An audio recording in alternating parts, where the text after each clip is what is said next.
안녕하세요. 재테크는 여호수아처럼 데나리온의 김우수입니다. 반갑습니다. 데나리온 김강주입니다. 작년에 저희가 한참 ETF를 공부할 예. 때 해외 ETF를 사기가 어렵고 비싸니까 국내 해외 ETF를 국내에 상장한 예. ETF 상품들이 나왔다고 좋아했거든요. 예. 근데 그때는 월 배당은 없었는데 그렇습니다. 네, 이제 올해 월 배당 상품이 나왔다고 해서 예. 오늘 소개를 해드릴까 합니다. 나온 정도가 아니라 오후 죽순처럼 쏟아져 나왔어요. 몇 달 사이에. 여러 개가. 네. 아무래도 주가가 많이 떨어졌고 네. 그러다 보니까 배당형 상품들을 좀 선호하는 경향이 있습니다. 이자도 금리도 오른다고 하니까 그렇죠. 네. 그것에 발맞춰서 금융회사들 특히 펀드나 ETF를 만드는 회사들 우리가 자산운용회사라 네네네. 하잖아요. 자산운용회사들이 올해 6월부터 지금 10월이니까 몇 달 안 됐잖아요. 네.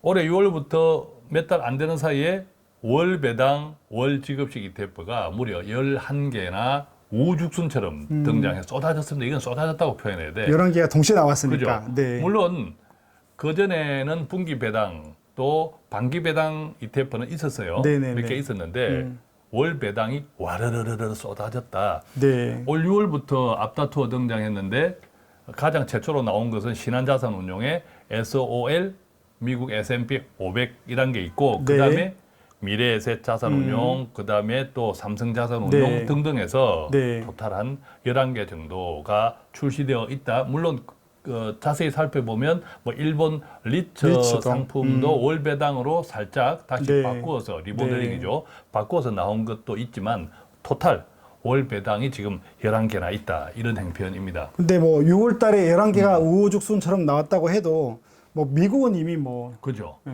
미국은 원래 주주 친화적인 정책을 맞습니다. 늘 쓰고 네. 항상 기업 이익의 일부를 주주들에게 나누는 거죠. 환원하는 네. 이런 것들이 아주 익숙해져 있죠. 그러다 네. 보니까 배당형 ETF들도 아주 많습니다. 네, 그 네. 가운데 네. 월 배당 ETF만 하더라도 미국은 100개 이상이라고 해요. 그러면 분기나 반기를 빼고 그렇죠. 월 배당만 따지는 예, 거죠. 분기, 반기를 포함하면 훨씬 더 네. 많겠죠.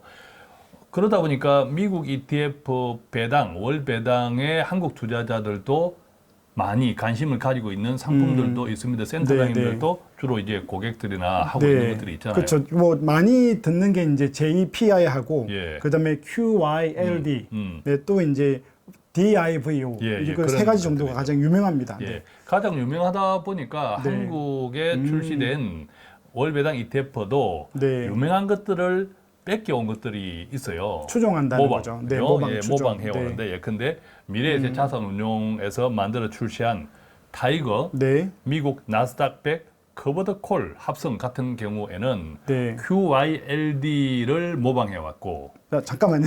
예. 이거 한 번 들어서는 안 될 것 같고 예. 제가 좀 풀어드리겠습니다. 일단 타이거라고 했을 때는 미래에셋 운용은 타이거라고 예, 이야기를 예. 하고 코덱 같은 경우는 삼성자산운용이 예, 이야기를 하는 예. 거고 그러면 타이거 미래운용사에서 미국 나스닥 100에 투자하는 건데 예. 그 어떤 방법이 커버드 콜 합성이라는 커버드 거죠. 콜 네. 이게 아마 듣기 생소하실 건데 네. 복잡한 설명하면 더 복잡해지니까 네, 단순하게 간단하게. 얘기하면 네. 우리가 기초자산이라고 알려져 있는 주식 네. 종목을 사고 팔고 하는 것과 네. 옵션이라고 하죠.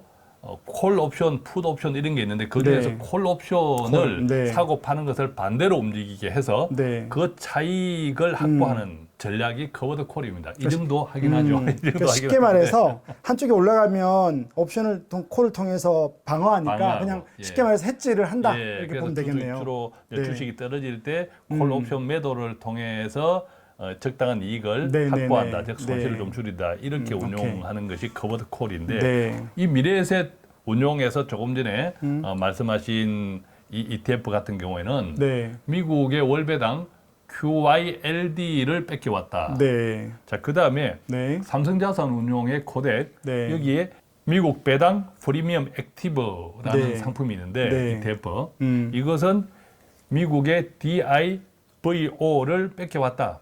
네. 이렇게 이제 알려져 있습니다. 똑같이 커버드 콜 전략을 쓰는데 이 코덱스 삼성자산운용의 코덱스가 액티브라는 이름이 붙어 있는 것은 좀 더 자유롭게 그렇죠. 운용하겠네요. 미래에셋 자산운용에 앞서 말씀드린 그 ETF는 음. 기초자산과 또 콜옵션을 사고 파는 것이 어떤 정해져 있다면 루틴하게 룰이 정해져 어떤 있는 조건이 거죠. 정해져 있다면 이 코덱스에서 이 액티버는 조건을 정하지 않고 네. 그때그때 상황에 따라서 유연하게 대처하겠다. 네. 물론 결과는 알 수 없죠. 그죠? 그럼요. 어느 쪽이 네. 좋을지. 자, 그렇게 약간 비슷한 듯 하지만 다르게 운용하고 있습니다. 오케이. 그럼 이렇게 이제 설명을 해드리는데 신규로 나오기 때문에 또 모든 투자는 몇 가지 장점, 단점, 또 투자 유의사항이나 또 대안이 있을 것 같은데 이 네 가지도 좀 그렇습니다. 예. 설명을 해주십시오.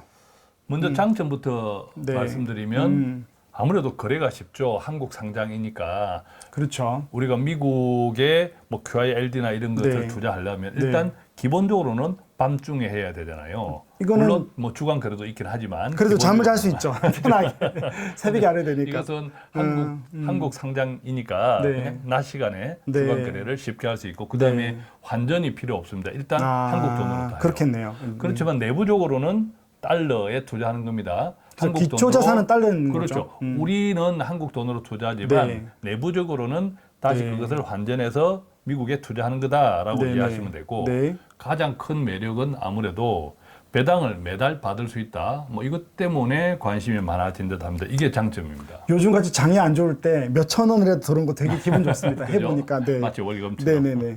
아 이게 장점이다. 예. 그러면 단점도 있겠죠. 단점은 아무래도 이제 뺏겨오는 거니까 모방. 네. 모방해 오는 거니까 조금 수수료가 비싸다. 그렇죠. 직접 사는 건 아닌 그렇죠. 거니까요. 예, 수수료가 조금 비싸다. 네. 그다음에 앞서 이야기 드렸을 때 우리는 한국 돈으로 투자하지만 내부적으로는 달러로 돌아가는 것이기 때문에 네. 환 리스크에 음. 노출되어 있다. 네. 환 리스크에 노출되어 있다고 하더라도 내가 환 리스크 나는 노출이 싫어 하면 선택을 할 수 있습니다. 그래서 상품을 볼 때 그죠. 우리가 선택할 때 H가 있고 UH가 있는데 H가 해지가 되는 거고 UH는 해지가 안 된다. 예. 그래서 노출되어 있을 때는 그게 UH를 선택했을 때 노출된다는 그렇습니다. 이야기죠. 예, 그래서 그것은 투자자의 또 투자 태도, 성향에 따라서 판단하게 네. 될 것 같습니다. 예. 근데 H를 하게 되면 공짜 없잖아요. 그렇죠. 공짜 없죠. 마음은 편한데 예, 해지는 하지만 해지 비용이 발생합니다. 네, 돈은 내야 예, 되는 그래서 거다. 비용이 또 조금 더 추가될 수 있다. 해지를 선택할 네, 때. 그 그렇군요. 점도 알고 계시면 좋겠고. 네, 그럼 세 번째 이제 투자 주의사항.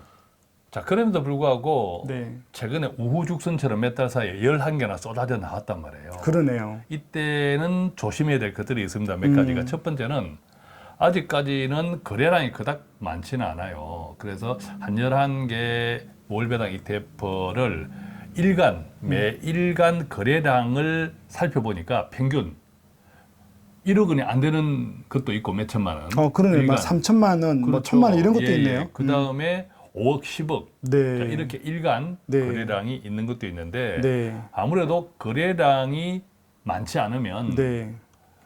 주가 변동이 심해요. 그렇죠. 누가 던졌을 그렇죠. 때 변동이 굉장히 또 심하겠네요. 누가 던졌을 때 누가 네. 샀을 때 네. 이게 변동이 있으니까 조금 조심해야 되고. 네. 그러면 거래량을 볼 때 대표님 생각에 한 어느 정도 되면 그래도 좀 낫다. 뭐 5억, 10억 이렇게 봤을 가능하면 한 10억, 10억 기준 정도. 이상은 네. 되어야 되지 않을까 때. 네.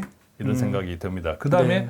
아까 우리가 이야기했지만 환 해지 여부 이것도 좀 살펴보셔야 되고 네.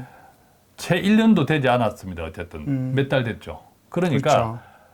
이 해당 ETF들의 수익을 판단하기가 아직은 좀 시기상조다. 그러네요. 수익 예, 외에도 뭐 그죠? 금융공학 쪽으로 여러 가지 예, 지표들이 예, 있는데 예. 그걸 판단하기 어렵다. 그래서 지금 섣불리 투자하기로는 네. 그닥 조금 조심스럽다 이런 말씀을 드리고 결정적으로는 이 상품, 이 ETF들의 구조는 매달 배당은 따박따박 나오도록 설계가 되어 있습니다. 네. 설계가 되어 있는데 설령 주식이 많이 빠지더라도 네. 나옵니다. 문제는 원본이라는 거죠. 이게 은행 예적금이 아닙니다. 네. 은행 예적금이 아니고 투자 상품이기 때문에 원본은 원금 보장이 되지 않고 이게 다 주식형이거든요. 네. 주식형이니까 원본이 출렁거릴 수 있다. 그러니까 이것 때문에 우리가 이자 이게 월 배당인데 이자 나온다는 느낌 때문에 이 월 배당을 자꾸 원금 보장된다고 생각하는 분들이 있더라고요. 예, 그렇습니다. 조심해야 될 것 예, 같습니다. 이런 네. 것들은 다 투자를 주의해야 되는 상황이 아닌가 생각합니다. 투자주의를 보고 나면 사실은 이거 어려울 것 같은데 그래도 뭐 대안으로 해야 된다면 그렇죠. 어떻게 하면 좋을까요? 첫 번째는 네. 큰돈 투자, 목돈 투자는 조금 조심해야 될 필요가 있다. 몰아서 하는 거는 그죠? 좀 아까 위험하다. 거래량 네. 부분도 있고 그다음에 이게 기본적으로는 다 주식형이거든요. 네네네. 그래서 가능하면 정말 배당 상품을 원하시면 ETF를 원하면 채권 ETF 있잖아요. 네. 주식과 일단 반대 방향에 있는 거. 물론 반대 방향에 있다 해서 항상 반대는 아닙니다. 같이 떨어질 때도 있고 같이 오를 때도 있지만 기본적으로는 반대 방향인 채권 ETF 같은 네네네. 이런 다른 ETF들을 다양하게 좀 포트폴리오로 구성해서 목돈, 큰돈 같은 경우에는 포트폴리오로 접근하는 게 좋다. 그러니까 자산 배분하자는 그렇죠. 거죠. 네. 예. 그다음에 나는 목돈이 없어 매달 소액으로 투자하고 싶어 이런 분들도 물론 괜찮은데 네. 이때는 이제 매달 적금식으로 소액은 소액의 경우에 매달 배당을 받는다 해도 그 돈은 크지 않잖아요. 그렇죠. 소액이니까. 네네. 아까 몇천 원. 그렇죠. 뭐. 네. 그래서 이제 소액 같은 경우에는 매달 적금식으로 활용하는 것을 추천해 드리고 싶다. 네. 아 이게 또 거의 100% 주식형이 많으니까. 그렇죠. 네. 100% 주식이 결국 장기 네. 투자로 그렇죠. 접근해야 되고 이때 월 배당이 나오잖아요. 네. 그것은 낼름 네. 그죠? 정신 사먹지 말고 네. 크지 않으니까 네. 내가 소액이라면 그렇죠. 월 배당도 나오는 즉시 바로 재투자하자. 그렇게 해서 좀 장기적인 투자 접근, 투자 네. 태도를 가지면 어떨까 생각해 봅니다. 네. 자, 오늘은 은행처럼 따박따박 나오는 국내 상장 월 배당 ETF에 대한 여러 가지 장단점을 예. 소개해 드렸습니다. 예. 여러분들의 그 투자 생활에 작은 도움이 되기를 바라면서 저희들은 이만 여기서 마치도록 하겠습니다. 감사합니다. 고맙습니다.